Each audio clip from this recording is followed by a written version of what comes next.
qutular var. Bəşər evladı bunlara ev deyir. Hər səhər milyonlarla insancıq bu beton qutulardan çıxıb metal qutulara minir.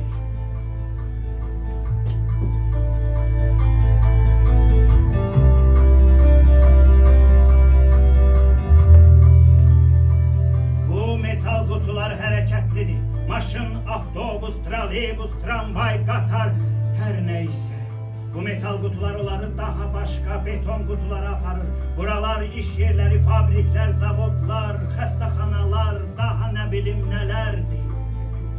Sonra axşam düşəndə bu insancıqlar yenə də metal qutucuqlara minib beton qutulara qayıdırlar.